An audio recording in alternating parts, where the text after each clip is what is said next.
I was talking with some people recently, and they were saying how when they go to retreats, we always got really fired up, and seemed really easy to have faith, seemed really easy to be a believer, it seemed really easy to be on fire for the Lord. But then I go home, and it seems like everything changes.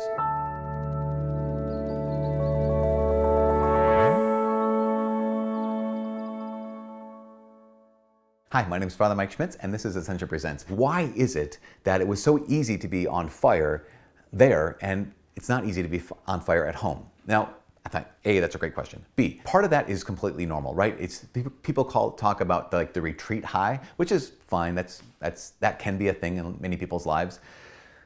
But let's break it down, and let's actually use that term fire, to be on fire for the Lord. People would say, again, at a conference, at a retreat, in these certain environments, it is easier to be on fire than in other environments. Great. Why?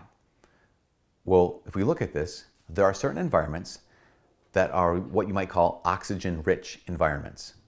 So if you're talking about faith as a flame, there are some environments that are protected. Not only are they protected from fire extinguishers, not only are they protected, a lot of times we're away from those toxic relationships in our lives. We're away from some of the things that actually are fire extinguishers. They suck the oxygen out of the room, but we're also in oxygen-rich environments. So you go away for a retreat, and what do you have? You have built-in times where people pray. You go away for a retreat with other people, and what do you have? You have built-in people, you're surrounded by people who also believe the same thing and are striving after the same goal of Jesus Christ himself. So this is an oxygen-rich environment. When you have questions in that environment, you have people that you can ask. You have people you can turn to and say, hey, I need help. Not only that, but especially on a Catholic retreat, you have priests, therefore you have the sacraments of the Eucharist. You have adoration, you have confession.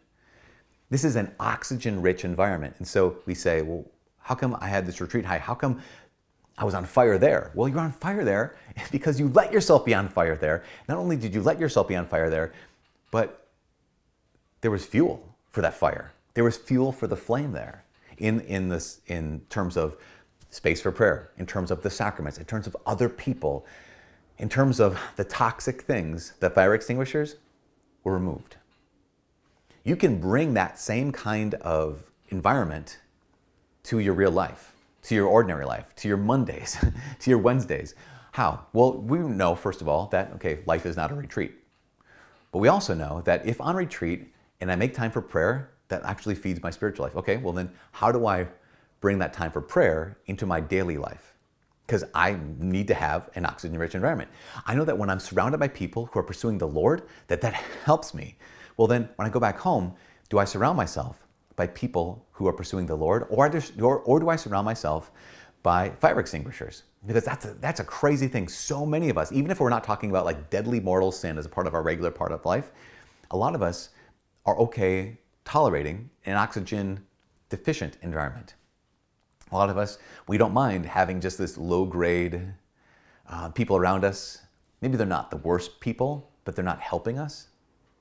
They don't push us to grow. And maybe even being around them more and more and more, it just sucks the oxygen out of my heart more and more and more. And we're willing to tolerate those fire extinguishers. I mean, there might even be relationships that you return to that you're like, okay, it's not the worst, but it's not good. It's not awful, but it's not helping me. Why are we willing to tolerate those kinds of things when we know that when I was away from this relationship, when I was away from these certain people, my life, my flame, my faith was alive? I think sometimes, a little deeper on this one, I think sometimes we have this false sense of loyalty. You have a false sense of loyalty. They're my high school friends. I would say, or they're my college buddies.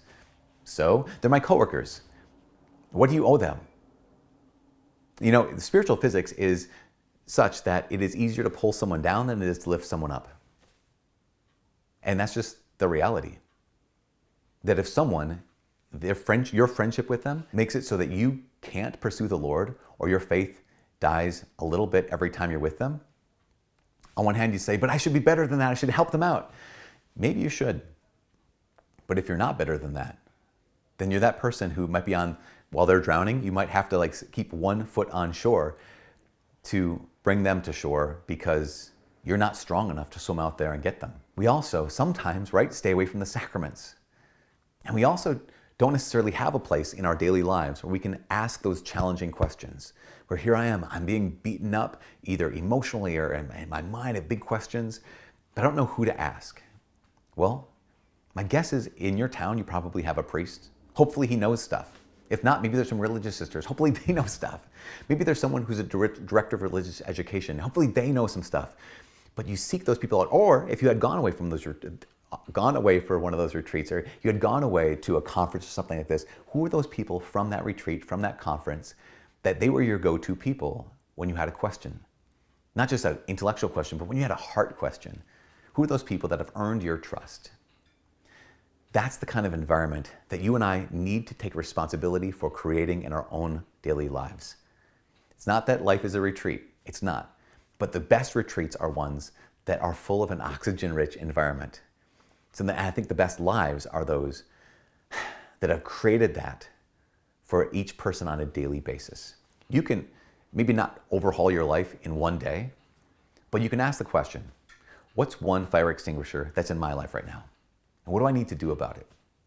What's one space that I can make to bring the oxygen into my life so my faith can breathe again, it can burst back into flame?